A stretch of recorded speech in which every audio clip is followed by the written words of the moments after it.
With spooky season creeping just around the corner, we thought it'd be best to have our wands at the ready.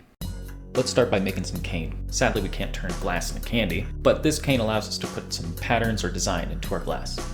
After warming up all the glass we'll be using, I've got a black and white rod that I'll stick onto opposite sides of a clear rod. Now normally for what I'll call a twisty cane, you'll want to focus on getting an even amount of color placed. This will help keep the final pattern of the cane relatively the same, with no wonky spots, whenever we decide to stretch and pull it and twist it. But instead of this being a perfect cane pull, we're going to actually turn this into the handle of our wand. And I like how a wonky cane looks, because it seems like you've captured some magic.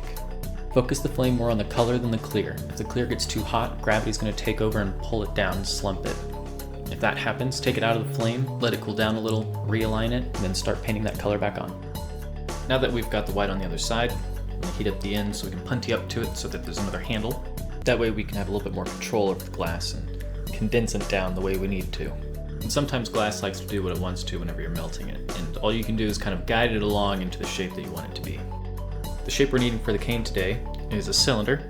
If you melt and squish it too much into a puck, your handles might pull off before you're able to actually stretch the glass and twist it the way you need to. I let it melt a little too far and it became that puck. The trick here to get it back to that cylinder and not losing your handles in the meantime is focusing that flame into the middle of the puck and letting that get as hot as it possibly can, and slow and steady stretching it back into that cylinder shape. Now that we have that cylinder shape, hold it at sort of a diagonal so that all of the flame can heat it up at once, making sure to hit all sides of the glass. Now that it has an even heat, we'll begin to pull, stretch, and twist it.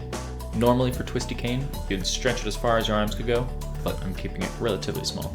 Try and twist it as much as you can, like you're wrapping a piece of taffy. If you see a thicker or thinner spot in the cane, you can put the thicker spot back in the flame to hopefully twist it a little bit more, or you could even blow on the thinner spot to cool it off so it doesn't twist as much. At this point you could be done and have yourself some nice cane to use on some other glass pieces. But since this is going to be the handle of our wand, I'm actually going to put it back in the flame to melt it all together to have a smooth finish.